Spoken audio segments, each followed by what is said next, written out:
This channel does not promote any violent, harmful, or illegal activities. All content provided by this channel is meant for an educational purpose only. अब मैं हमारे परम आदरणीय प्रधानमंत्री श्री नरेंद्र मोदी जी को इस गौरवशाली सभा को संबोधित करने के लिए विनम्र आग्रह करती हूँ।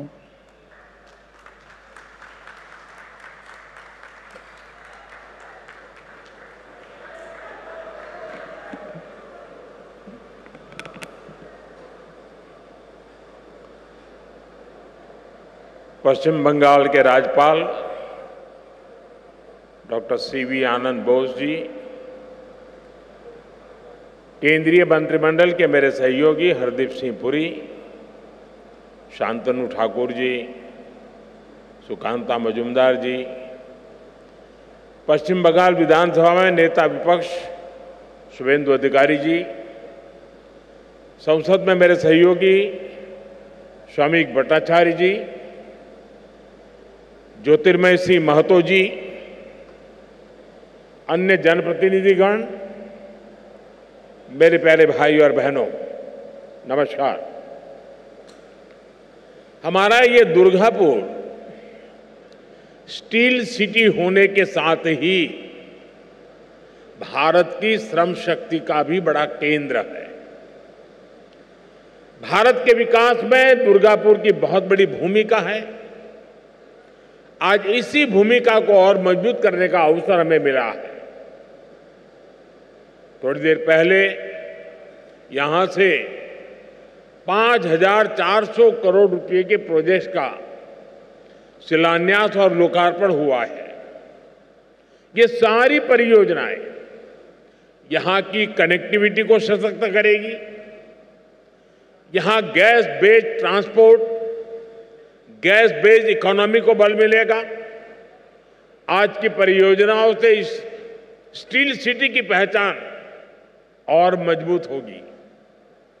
यानी परियोजनाएं make in India, make for the world, इस मंत्र के साथ पश्चिम बंगाल को आगे बढ़ने में मदद करेगी। इससे यहां के नौजवानों के लिए रोजगार के अनेक अवसर भी पैदा होंगे। मैं आप सभी को इन परियोजनाओं के लिए बहुत बहुत बधाई देता हूं। साथियों, आज पूरी दुनिया में विकसित भारत के संकल्प की चर्चा है। इसके पीछे भारत में दिख रहे वो बदलाव है जिन पर विकसित भारत की इमारत का निर्माण हो रहा है। इन बदलावों का एक बड़ा पहलू भारत का इंफ्रास्ट्रक्चर है। जब मैं इंफ्रास्ट्रक्चर की बात करता हूं तो इसमें सोशल, फिजिकल और डिजिटल हर प्रकार का इंफ्रास्ट्रक्चर है। 4 करोड़ से अधिक गरीबों के पक्के घर, करोड़ों टॉयलेट, 12 करोड़ से अधिक नल कनेक्शन, हजारों किलोमीटर की नई सड़कें, नए हाईवे, नई रेल लाइंस, छोटे छोटे शहरों में बने एयरपोर्ट, गांव-गांव, घर-घर पहुंचा इंटरनेट, ऐसे आधुनिक इंफ्रास्ट्रक्चर का लाभ पश्चिम बंगाल सहित देश के हर राज्य को मिल रहा है। साथियों, पश्चिम बंगाल की ट्रेन कनेक्टिविटी पर अभूतपूर्व काम हुआ है। बंगाल देश के उन राज्यों में है जहां बड़ी संख्या में वंदे भारत ट्रेनें चल रही है। कोलकाता मेट्रो का तेजी से विस्तार हो रहा है। यहां नई रेल लाइनें बिछाने का काम, चौड़ीकरण और बिजलीकरण का काम तेजी से चल रहा है। अनेक रेलवे स्टेशन आधुनिक हो रहे हैं। इसके अलावा बहुत बड़ी संख्या में रेल ओवरब्रिज भी बनाए जा रहे हैं। आज 2 और रेलवे ओवरब्रिज पश्चिम बंगाल को मिले हैं। ये सारे काम बंगाल के लोगों का जीवन आसान बनाने में बड़ी मदद करेंगे। साथियों, हमने यहां के एयरपोर्ट को भी उड़ान योजना से जोड़ा है। बीते 1 वर्ष में ही 5 लाख से ज्यादा यात्री इसके जरिए सफर कर चुके हैं। आप भी जानते हैं, जब ऐसा इंफ्रास्ट्रक्चर बनता है तो सुविधाएं तो मिलती हैं, हजारों नौजवानों को नौकरी भी मिलती है। इन प्रोजेक्ट्स को पूरा करने में जो रॉ मटेरियल लग रहा है, उसे बनाने में भी बड़ी संख्या में रोजगार का निर्माण हो रहा है।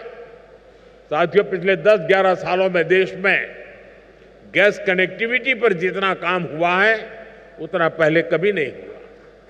बीते दशक में देश में एलपीजी गैस घर घर पहुंची है और इसकी दुनिया भर में वाहवाही भी हो रही है। हमने one nation one gas grid के विजन पर काम किया, प्रधानमंत्री ऊर्जा गंगा योजना बनाई। इसके तहत पश्चिम बंगाल सहित पूर्वी भारत के 6 राज्यों में गैस पाइपलाइन बिछाई जा रही है। लक्ष्य ये है कि इन राज्यों में भी पाइप से सस्ती गैस उद्योगों तक पहुंचे, रसोई तक पहुंचे। जब गैस की उपलब्धता होगी तभी इन राज्यों में सीएनजी से गाड़ियां चल सकेगी, हमारे उद्योग गैस आधारित टेक्नोलॉजी का उपयोग कर सकेंगे। मुझे खुशी है कि आज दुर्गापुर की यह औद्योगिक धरती भी नेशनल गैस ग्रिड का हिस्सा बन गई है। इसका बड़ा लाभ यहां के उद्योगों को होगा। इस प्रोजेक्ट से पश्चिम बंगाल के करीब 25 से 30 लाख घरों में पाइप से सस्ती गैस पहुंचेगी। यानी इतने परिवारों का, माताओं बहनों का जीवन आसान होगा। इससे हजारों लोगों को रोजगार भी मिलेगा। साथियों, आज दुर्गापुर और रघुनाथपुर के बड़े स्टील और बिजली कारखानों को भी नई टेक्नोलॉजी से लैस किया गया है। इनमें करीब 1500 करोड़ रुपए का निवेश हुआ है। अब ये कारखाने दुनिया के साथ कॉम्पीट करने के लिए और अधिक एफिशिएंट हो गए हैं। मैं बंगाल के लोगों को इन प्रोजेक्ट्स के लिए पूरा होने की विशेष बधाई देता हूं। साथियों, भारत की फैक्ट्रियां हो या हमारे खेत खलिहान, हर जगह एक ही निश्चय के साथ काम हो रहा है। हमें 2047 तक भारत को विकसित बनाना है। हमारा रास्ता है विकास से सशक्तिकरण, रोजगार से आत्मनिर्भरता और संवेदनशीलता से सुशासन। इन्हीं मूल्यों पर चलते हुए हम पश्चिम बंगाल को भारत की विकास यात्रा का मजबूत इंजन बना करके रहेंगे। आप सभी को फिर से विकास परियोजना की बहुत बहुत बधाई देता हूं। अभी के लिए इतना ही।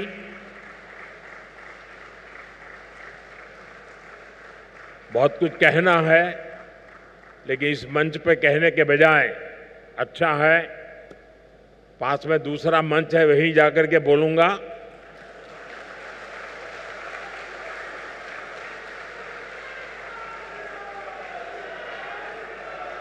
पूरा बंगाल और पूरा देश वहां होने वाली बातें सुनने के लिए जरा ज्यादा आतुर है। मीडिया के लोग भी बड़े उत्सुक हैं। तो साथियों, यहां तो इस कार्यक्रम में मैं मेरी वाणी को यहीं पर विराम देता हूं, लेकिन कुछ पल के बाद वहीं से गर्जना होगी। बहुत बहुत धन्यवाद।